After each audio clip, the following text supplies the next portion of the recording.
I stood at the back of the auditorium on a warm June afternoon in Dallas, Texas, watching my daughter walk across that stage to receive her high school diploma, and not a single member of my family would look at me. If you've ever been treated like you're invisible by the people who are supposed to love you, if you've ever been judged for choices you made to survive, hit that like button and subscribe, because what happened next at that graduation ceremony changed everything. And I need you to hear this story all the way through to understand why sometimes the people who doubt you the most need to see your truth in the most public way possible. My name is Patricia, but everyone calls me Trish, and I'm 41 years old. The auditorium where I stood was at Northwood High School, one of the best public schools in the Dallas area. A sprawling modern building with glass walls that let in the brutal Texas sun, making the air conditioning work overtime. Outside, the temperature had already hit 95 degrees by 10 in the morning, the kind of heat that shimmers off the parking lot in waves and makes you grateful for any shade you can find. Inside, the auditorium was packed with nearly 1,000 people, families dressed in their Sunday best, holding bouquets of flowers and balloons, phones out to capture every moment of their children's big day. The stage was decorated with the school colors, navy blue and silver, with a massive banner reading Class of 2025, hanging behind the podium where Principal Morrison stood, calling out names one by one. My daughter's name was Isabella Rodriguez, and she was 18 years old, beautiful and brilliant, with her father's dark eyes and my determined chin. She was graduating third in her class with a full scholarship to Rice University, where she planned to study biomedical engineering. I was so proud of her I could barely breathe, but I was standing alone at the very back of the auditorium, pressed against the wall near the exit doors, because my family had made it clear without saying a word that I wasn't welcome to sit with them. My mother, my two sisters, my brother, Isabella's father's entire family, they were all clustered together in the middle section, taking up nearly 2 full rows. They'd arrived early to get good seats, and when I tried to join them, my mother had literally turned her back on me, and my sister Carmen had said loud enough for people around us to hear, "We saved these seats for family who actually contributed something." That had been 30 minutes ago, and I'd retreated to the back rather than cause a scene on Isabella's special day. I could see the back of my mother's head from where I stood, her hair freshly done at the salon she'd been going to for 20 years, set in those tight curls she preferred. I could see my sisters on either side of her and Isabella's father Miguel sitting at the end of the row with his new wife, the woman he'd married 5 years after our divorce, the woman who'd never had to struggle the way I had, who'd stepped into a ready-made family with my daughter, enjoying the easy parts without having lived through the hard ones. They were ignoring me because they were ashamed of me. That was the simple truth of it. I was the family embarrassment, the cautionary tale, the one they talked about in hushed voices when they thought I couldn't hear. 10 years ago, when Isabella was 8 years old and Miguel had left me for his secretary in a cliché so painful it would have been funny if it hadn't destroyed my life, I'd found myself suddenly alone with a child to support and no college degree. I'd been a stay-at-home mom for Isabella's entire life up to that point, something Miguel and I had agreed on when she was born, because he'd made good money as a contractor and we'd wanted her to have a parent at home. But when the marriage ended, I had no recent work history, no career skills, and a daughter who needed stability and consistency during the most traumatic time of her young life. I'd tried everything legitimate first.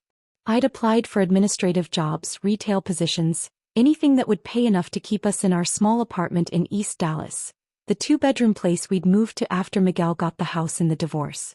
But entry-level positions didn't pay enough to cover rent, utilities, food, and childcare for the hours I'd need to work. I tried to get assistance, but we were in that terrible middle space where I made slightly too much to qualify for help but nowhere near enough to actually survive. I watched my savings, the small amount I'd been able to keep from the divorce settlement, drain away month after month. I watched Isabella wearing shoes that were too small because I couldn't afford new ones yet. I watched her pretend she wasn't hungry at dinner because I'd learned to make meals stretch in ways that left us both unsatisfied. And then one of the other mothers at Isabella's school, a woman I'd become friendly with during pickup and drop-off, had mentioned almost casually that she made money working as a cocktail waitress at a gentleman's club on the weekends. She said the tips were incredible, that she made in 2 nights what she made in 2 weeks at her daytime job as a dental hygienist. She said it was just serving drinks, nothing more, and that the women who worked there looked out for each other. I'd been horrified at first. Raised Catholic in a conservative Mexican-American family where even talking about such places was scandalous. But desperation has a way of reshaping your moral boundaries. of making you reconsider what you're willing to do when your child's well-being is on the line. I'd started working at the club 3 nights a week, Fridays, Saturdays and Sundays, the busiest nights, the nights when the money was best. Miguel had Isabella those weekends anyway as part of our custody arrangement, so she never knew where I was or what I was doing. I told everyone I'd gotten a job as a cocktail waitress at a regular bar, which was technically true, just incomplete. The money was extraordinary, more than I'd ever imagined. In a single weekend, I could make what I'd been making in a month at the administrative job I'd had briefly. I could pay our rent on time. I could buy Isabella new shoes, new clothes, school supplies, the things she needed without having to calculate every dollar.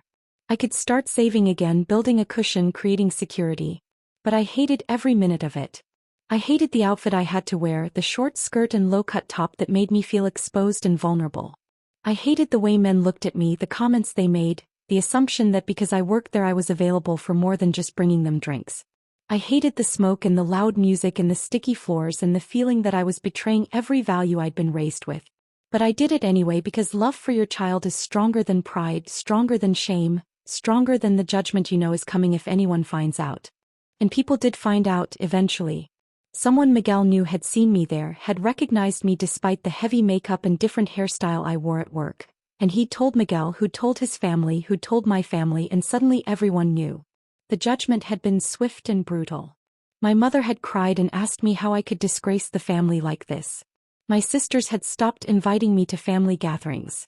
My brother had told me I was setting a terrible example for Isabella and that I should be ashamed of myself. Miguel had threatened to go back to court to get full custody, claiming I was an unfit mother, and only the fact that Isabella was thriving in school, happy and well-adjusted and clearly well cared for, had kept the judge from taking her away from me. I'd quit the club after 2 years as soon as I'd saved enough to go back to school myself. I'd enrolled in night classes at the community college studying accounting because it was practical and the jobs paid well and had regular hours. I'd worked during the day as a bookkeeper for a small construction company, making less than I had at the club but enough to get by, especially with the savings I'd built up. I'd finished my associate degree, then my bachelor's degree, taking classes at night and online while working full-time and being a mother to Isabella. It had taken me 6 years of grinding, exhausting work, studying after Isabella went to bed, writing papers on my lunch breaks, sacrificing sleep and social life and any kind of personal time. But I'd done it, and 2 years ago I'd gotten a job as a senior accountant at a mid-sized firm in downtown Dallas. A job with a good salary, benefits, retirement, everything I'd never had before. But my family couldn't see past those 2 years I'd worked at the club. It didn't matter that I'd done it for Isabella, that every dollar I'd earned had gone toward keeping her fed and housed and clothed and safe. It didn't matter that I'd gone back to school and built a respectable career. It didn't matter that Isabella had never wanted for anything, that she'd been able to participate in school activities and sports and music lessons because I'd made sacrifices they couldn't understand. All they could see was the shame of it, the scandal, the embarrassment of having a daughter, a sister who'd worked at a place like that. They'd frozen me out of the family gradually but thoroughly. And now here we were at Isabella's graduation, and they were treating me like I didn't exist. Isabella's name was called and I watched her walk across that stage with her head high, her honor cords draped around her neck, white and gold and blue representing all her achievements. She'd worked so hard for this moment, maintaining a 4.3 GPA while being involved in debate team and volunteering at the Children's Hospital and working part-time at the library to save money for college expenses. She was extraordinary and she was mine, and I'd done that. I'd raised her to be this capable, compassionate, driven young woman despite everything we'd been through. I could see my family standing up to cheer for her, Miguel holding up his phone to record the moment, my mother clapping with tears streaming down her face. I stayed where I was in the back, not wanting to draw attention, not wanting anything to overshadow Isabella's moment, but my hands were clasped together so tightly my knuckles were white, and I was whispering prayers of gratitude through my own tears. After all the diplomas had been distributed and the graduates had moved their tassels from right to left and thrown their caps in the air, after the cheering had subsided and people were starting to gather their things to leave, Principal Morrison returned to the podium. "Before we dismiss," she said, her voice carrying through the sound system, "I have one more announcement to make." The crowd, which had been noisy with conversation and movement, quieted down again, people settling back into their seats curiously. Isabella and her classmates, who'd been hugging and taking photos on the stage, turned to listen. As many of you know, Principal Morrison continued, Northwood High School has undergone significant improvements over the past 4 years. We've renovated our science labs, updated our library with new technology and resources, created a state-of-the-art computer lab, and expanded our arts program to include new music and theater facilities. These improvements have cost nearly $3 million, and they've been made possible by a combination of school district funding and a very generous private donor who wished to remain anonymous. I felt my stomach drop. Well, she wouldn't. We'd had an agreement. I'd been so careful, so specific about the terms. The donation had been made through a lawyer, structured so that my name would never be attached to it, so that no one would ever know. I'd used the money I'd saved from those years at the club and the years since, nearly every dollar I had beyond what I needed for basic living expenses, and I'd given it to the school because I wanted Isabella and all the other students there to have opportunities I'd never had, to learn in an environment that supported their potential. This donor, Principal Morrison continued, and I could see her scanning the crowd, her eyes seeming to land on me at the back of the auditorium, has asked to remain anonymous for years, but today, on this graduation day, I've received permission to share who has been behind this incredible generosity. The person who funded these renovations, who believed in our students enough to invest in their future, is the mother of one of our graduates. Patricia Rodriguez, would you please stand so we can recognize you? The silence that fell over the auditorium was absolute. 1,000 people turning to look, scanning the crowd for me. I wanted to disappear, to sink through the floor, to run out the doors behind me and never come back. This wasn't supposed to happen. This was supposed to stay private, my business, my choice about what to do with my money, and my guilt and my need to make something good come from those terrible years. But Principal Morrison was still looking at me, and now Isabella was looking around frantically, trying to find me in the crowd, and slowly, because I couldn't think of what else to do, I raised my hand slightly. There she is in the back, Principal Morrison said, pointing, and everyone turned. 1,000 faces looking at me, and in the middle of them, my family. I could see my mother's face, slack with shock. I could see my sisters, their mouths literally hanging open. I could see Miguel, frozen in the act of putting his phone away, staring at me like he'd never seen me before. And I could see Isabella, my beautiful daughter, her hands over her mouth, tears streaming down her face, pushing through the crowd of graduates to get to me. Ms. Rodriguez donated $2.7 million over the past 4 years, Principal Morrison's voice continued, echoing through the stunned silence. Every improvement you've seen at this school, every new resource your children have had access to, came from her generosity. She asked that her contribution remain anonymous because, as she told me, she didn't do it for recognition. She did it because she believes every child deserves the best possible education, regardless of their circumstances. She did it because she knows what it means to fight for a better future. And she did it because she loves her daughter and wanted to give back to the community that's been part of raising her. Please join me in thanking Patricia Rodriguez for her incredible gift to our school and our students. The applause started slowly, then built, growing louder and louder until it was thunderous. People were standing, a standing ovation, and I was still pressed against the back wall, overwhelmed and embarrassed and wishing I could be anywhere else. But Isabella reached me then, pushing through the crowd, and she threw her arms around me, sobbing into my shoulder, saying, Mom, I can't believe it, I can't believe you did this," over and over. And I held her, this daughter I'd sacrificed everything for, and I let myself cry too, all the years of judgment and shame and isolation pouring out in her embrace. My family made their way to the back eventually, moving through the crowd slowly, and when they reached us they looked different somehow. Smaller. Hidden. My mother's face was streaked with tears and mascara, and she reached out a tentative hand toward me, but I stepped back. Not yet. I wasn't ready yet to accept their sudden change of heart now that they knew I had money, now that I'd done something publicly recognized as generous and good. Trish, my mother started, her voice breaking, but I shook my head. Not here, I said quietly, firmly. Not now. This is Isabella's day. We left the auditorium in a strange procession, Isabella between me and Miguel, my family trailing behind, and went out into the brutal June heat where the sun was directly overhead and the air felt thick enough to swim through. The parking lot was chaos, hundreds of families taking photos, graduates still in their caps and gowns posing with parents and siblings and friends. Isabella wanted photos with me, just the two of us, and we took them by my car, a modest Honda Accord that was reliable but nothing flashy. Miguel's new wife offered to take the pictures, her face carefully neutral, and I nodded my thanks. Mom, Isabella said when we had a moment alone while others were distracted, where did that money come from? How did you have almost $3 million? I took a breath, looking at my daughter, this young woman who was about to go out into the world, and I decided she deserved the truth.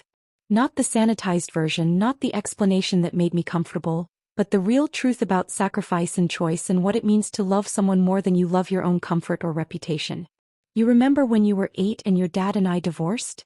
I started and she nodded. I got a job working nights and weekends to support us. The job paid very well, but it was at a place that people judge, that people look down on. I worked there for 2 years and I saved almost all the money I made. Later, when I went back to school and got my accounting job, I invested that money and it grew. And I decided that the best way to honor what that money represented, all that sacrifice and difficulty, was to use it for something good. Something that would help you and kids like you have better opportunities. Isabella looked at me for a long moment and I could see her processing, putting pieces together. She was smart, brilliant even, and I knew she'd figure out what I wasn't saying directly. The club, she said finally. You worked at a strip club. A gentleman's club, I corrected gently. I was a cocktail waitress. I served drinks. But yes. And everyone judged you for it, she continued, her voice getting harder. Grandma and the aunts and everyone treated you like garbage because you did what you had to do to take care of me. They didn't understand, I said, though even as I said it, I knew it was too generous. Or they didn't want to understand. There's a difference. Isabella turned to look at where my family stood in an awkward cluster, talking among themselves but watching us. They owe you an apology, she said flatly. A big one. 4 years of treating you like you were less than them when you were more than all of them combined. She insisted on a family dinner that evening and I couldn't refuse her, not on her graduation day. We went to a Mexican restaurant in North Dallas, one of those family-owned places that's been there for generations, with the good chips and salsa and the servers who remember your favorite dish. We pushed 3 tables together to fit everyone, 22 people including Isabella's friends and their parents who'd somehow gotten roped into this gathering. The air conditioning was running full blast, fighting against the heat of the kitchen and the June evening outside, and mariachi music played from speakers mounted in the corners. The meal was awkward at first, conversations stilted, everyone carefully not talking about the elephant in the room. But Isabella, bold and direct in the way I'd always encouraged her to be, wouldn't let it stay buried. Halfway through the meal, she stood up with her glass of Coke and tapped a spoon against it to get everyone's attention. I want to say something, she announced, and the table quieted. Today was supposed to be about me graduating, about celebrating this achievement. And it was that. But it also became about something else. It became about recognizing my mom for something she's been doing quietly for years, giving back to my school, investing in students like me and my friends, making sure we had the resources we needed to succeed. She looked around the table, her eyes stopping on each family member. But here's what none of you knew, what I didn't even know until today. My mom funded all of that with money she earned working a job that all of you judged her for. A job she took because my dad left us with nothing and she had to figure out how to keep us fed and housed.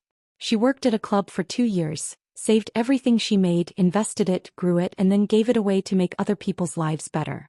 While you all were treating her like she was shameful, like she was someone to be embarrassed about, she was doing more good than any of you have probably done in your entire lives. My mother started to protest, but Isabella held up her hand. I'm not done. I grew up watching how you treated my mom. I saw how you excluded her from family events, how you talked about her like she wasn't good enough, how you made her feel like she had to apologize for existing. And the whole time she was working 2 jobs, going to school at night, making sure I had everything I needed, never once complaining or bad-mouthing any of you to me even though she had every right to. Tears were streaming down Isabella's face now, but her voice was steady. My mom is the strongest, most selfless, most incredible person I know. She taught me what real sacrifice looks like, what it means to do hard things for the people you love. And if any of you want to be part of my life going forward, part of my college experience or my future or anything else, you need to apologize to her. Sincerely. Because she deserves so much better than how you've treated her. She sat down abruptly and the silence that followed was heavy and thick. I reached over and squeezed her hand, overwhelmed with pride and love and gratitude that I'd somehow raised this fierce, principled young woman.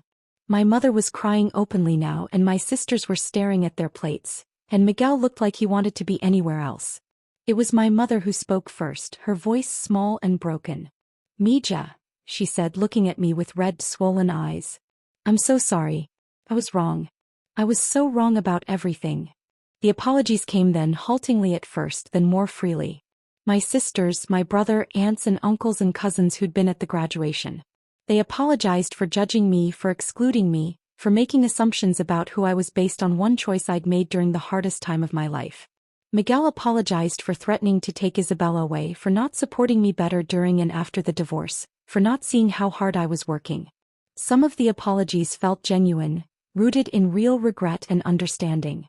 Others felt more performative, driven by social pressure and the public nature of Isabella's speech. But I accepted them all because holding on to anger and hurt wasn't going to serve anyone, least of all me. But I also made something clear. "I appreciate the apologies," I said when everyone had finished speaking. "And I forgive you because life's too short to carry grudges. But things are going to be different going forward. I'm not going to apologize for my choices anymore. I'm not going to make myself smaller or more palatable to make you comfortable. I did what I had to do and I'm proud of how I raised my daughter, and I'm proud of what I accomplished with the money I earned. If you can't accept that, if you're still ashamed of me or embarrassed by me, then we don't need to pretend to be close." My mother nodded, reaching across the table to take my hand. "No more pretending," she said. "No more judgment. I promise." The rest of the dinner was lighter, easier. People relaxed into genuine conversation and celebration. We toasted Isabella's graduation, her scholarship, her future at Rice.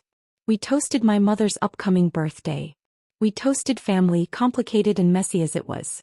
And when we finally left the restaurant around 10 that night, stepping out into the warm Texas darkness where crickets sang and the city lights made the sky glow orange, I felt lighter than I had in years. Isabella and I drove home together, just the two of us, windows down to let the night air blow through the car. "Thank you," I said to her. "For what you said at dinner. You didn't have to do that." "Yes, I did," she replied. "They needed to hear it. And you needed someone to stand up for you the way you've always stood up for me. You know," I said carefully, "your dad and I splitting up wasn't entirely his fault. We had problems before his affair. I'm not blameless." "Maybe," Isabella said.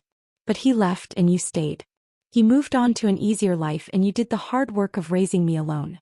That matters." We pulled up to our apartment, a nicer place than we'd had when she was young, a 2-bedroom in a good neighborhood with a pool and a fitness center. We'd moved here 3 years ago when my accounting career had taken off, and Isabella had her own room with her own bathroom, decorated the way she wanted, full of her books and art and the debris of teenage life. It was home earned through years of struggle and sacrifice, and it was ours. Over the next few weeks, as Isabella prepared to leave for college and I prepared for the emptiness her absence would leave, I found myself thinking a lot about the path my life had taken. The choices I'd made, the judgments I'd endured, the vindication that had come in that auditorium when Principal Morrison had revealed what I'd been doing quietly for years. I thought about whether I would have done anything differently if I could go back, and honestly I didn't think so. Every hard choice, every sacrifice, every moment of shame or difficulty had led to Isabella becoming the person she was, and had led to me becoming the person I was, stronger and more certain of my own worth than I'd ever been. The night before Isabella left for Rice, we sat on our small balcony overlooking the parking lot and the pool, the August heat finally breaking into something almost comfortable as the sun set in bands of orange and pink across the western sky. "I'm scared," she admitted. "Not of college exactly, but of leaving you alone. You've had me to focus on for so long. What are you going to do with yourself?" "I've been thinking about that too." "Live," I said simply. "Maybe date, though that's terrifying. Maybe travel, see some places I've always wanted to see but never had time or money for. Maybe volunteer, work with other single mothers who are struggling the way I struggled. I have time now and resources and I want to use them well." "You deserve happiness, Mom," Isabella said fiercely. "Not just satisfaction from giving to others, but actual joy and pleasure and fun. Promise me you'll look for that." "I promise," I said, and I meant it. Isabella thrived at Rice, coming home for Thanksgiving and Christmas and summer breaks full of stories about her classes and her research and her friends. She'd found her place in the world and I'd found mine too in my own way. I did start volunteering, working with a nonprofit that helped single mothers with job training and childcare support and financial literacy. I used my accounting skills to help them manage their money, to understand their options, to build towards stability. And I talked openly about my own experience, about the club and the judgment and the choice to do whatever it took to provide for my child. Some people still looked at me sideways when they heard my story, but I didn't care anymore. Their judgment said more about them than it did about me. My relationship with my family improved gradually. My mother made real efforts to be present and supportive, inviting me to things, asking about my life, treating me with the respect she should have shown all along. My sisters and I would never be as close as we'd been before everything happened, but we found a comfortable distance where we could be cordial at family gatherings without pretending to be best friends. Miguel and I became something like friends, co-parenting partners who could talk about Isabella's needs without the old hurt and anger poisoning every interaction. And the school, Northwood High, they honored me at their annual fundraising gala the year after Isabella graduated. They gave me an award for community service and philanthropy, and I had to give a speech in front of 300 people in fancy dresses and tuxedos at a hotel ballroom downtown. I was so nervous I could barely eat the dinner they served, rubber chicken and green beans that I pushed around my plate while waiting for my turn at the podium. But when I got up there, under the lights with everyone watching, I found the words came easily. I didn't give that money to be recognized, I told them. I gave it because I know what it's like to need help and not have it. I know what it's like to be judged for the choices you make when you're desperate. I know what it's like to love someone so much you'll do anything, endure anything to give them a chance at a better life. Education changes lives. It changed mine, and it's changing my daughter's, and if my contribution helped change even one other student's life, then every sacrifice I made was worth it. The standing ovation I got that night felt different from the one at Isabella's graduation. That one had been shock and surprise and the drama of a public revelation. This one felt like genuine respect, like people seeing me for who I really was and valuing it. And standing there in that ballroom in a dress I'd bought specifically for this occasion, my hair and makeup professionally done, I felt like I'd finally arrived at a place where my past and my present could coexist without shame. Isabella graduated from Rice 4 years later with honors, having been accepted to multiple medical schools. She chose Baylor College of Medicine, staying in Texas, staying close to home, and I cried when she told me because I'd never expected her to factor me into her decision, to choose proximity to me over potentially better programs elsewhere. "You're my best friend," she told me simply. "Why would I want to be far away from you?" She's in her second year of medical school now, studying to become a pediatrician, wanting to work with underserved communities, with kids who don't have access to good health care. She says I inspired that choice, that watching me fight for her and then fight to help other families showed her what it means to use your skills and resources in service of others. I tell her I'm proud of her, but that doesn't even begin to cover what I feel. She's everything I hoped she'd be and more, kind and brilliant and purposeful. And knowing I had a hand in shaping her into this person is the greatest accomplishment of my life. I'm 47 now, 6 years past that graduation day that changed everything. I still work as an accountant, though I've moved to a larger firm with better pay and more interesting clients. I still live in Dallas, though I bought a small house finally, nothing extravagant but mine, with a yard and a guest room for when Isabella visits. I've been dating someone for the past year, a kind man named David who teaches history at a community college and who knows my whole story and doesn't judge any of it. We're taking things slow, neither of us in a hurry, both of us having learned from past relationships that the foundation matters more than the pace. My mother is 72 now, slowing down but still sharp, still the matriarch of our family.